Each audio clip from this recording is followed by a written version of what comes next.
Hi, everybody. I'm back again. Somebody asked me after the last little comment I made to describe a call. I mean, I'll do that. It happened on my submarine is Spot. I am wearing a hat that has the USS Spot battle flag on it. It shows the ships we sunk. Anyway, this particular event happened on St. Patrick's Day, which of course has something to do with me. Although St. Patrick, was a Norman who did not chase the snakes out of Ireland. They didn't have any snakes there, but he chased out the Druid priests who imposed a very bad religion on the Irish and brought them Christianity. Anyway, on St. Patrick's Day, we were engaged in what we and all the other submarines did for a living. We surfaced at night in the middle of a convoy. Convoy, as I recall, had 6 ships and 2 warships escorting. The ships were Maroos, which were armed merchant ships, and our job, like all submarines then, was to sink as many as we possibly could of those, and also if we could sink some warships, that was nice. In any event, in this case, we did both. We surfaced at night, which is the best way to do an aggressive action against the enemy. We had already established by sonar where the biggest ship was and where the escorts were. One was kind of a little ahead of us, the other was a little behind us. We immediately fired our forward torpedo tubes with 2 torpedoes at the biggest target, 2 at the next biggest, and 2 at the smallest and farthest away. Actually, he wasn't the biggest, but he was big and he was close.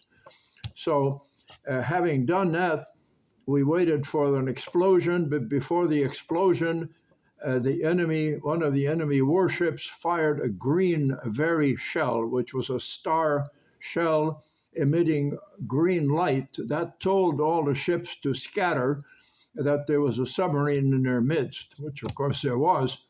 The next thing we did was we turned around and started running out of there as fast as we could. On the way out, we fired our 4 after tubes at some remaining targets.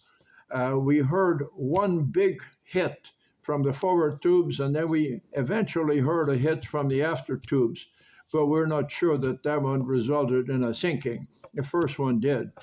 In any event, we were running like crazy out of there, south toward Formosa Strait, and we were in shallow water. Our convoys always tried to stay close to the coast where the water was shallow so the submarines couldn't dive.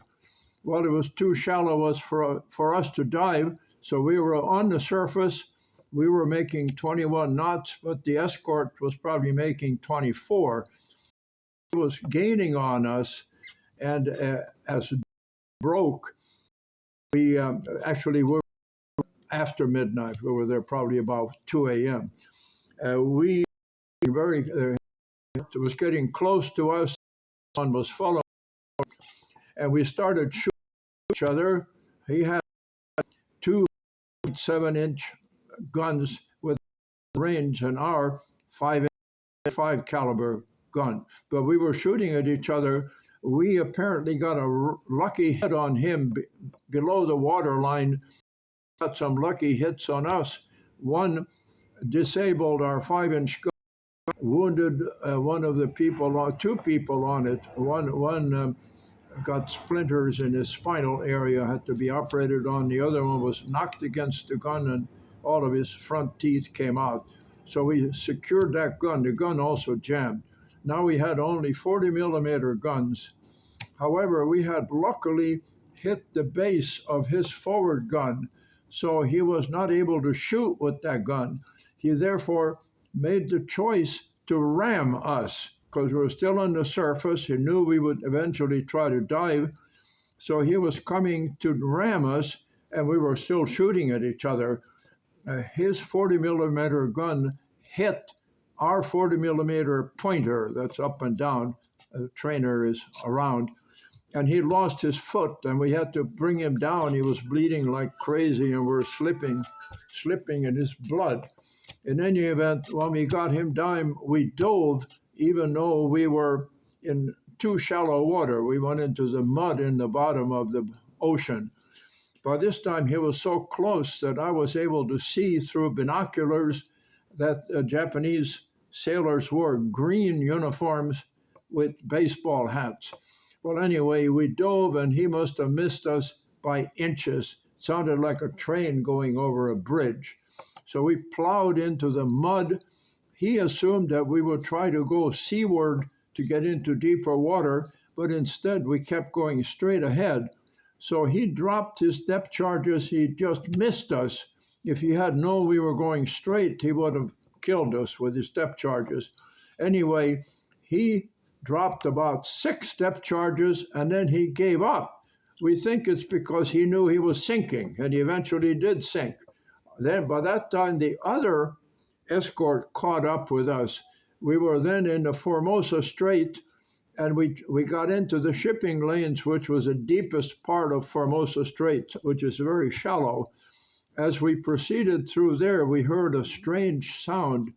It was a scraping of the cables of mines against our hull.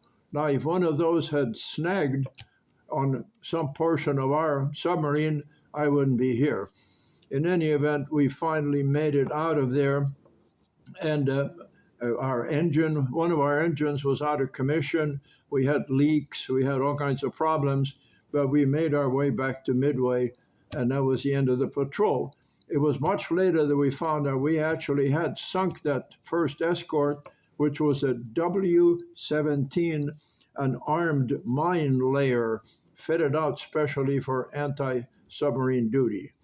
Okay, now that is my close call story, and I will now end my discourse, and thank you for listening. Well,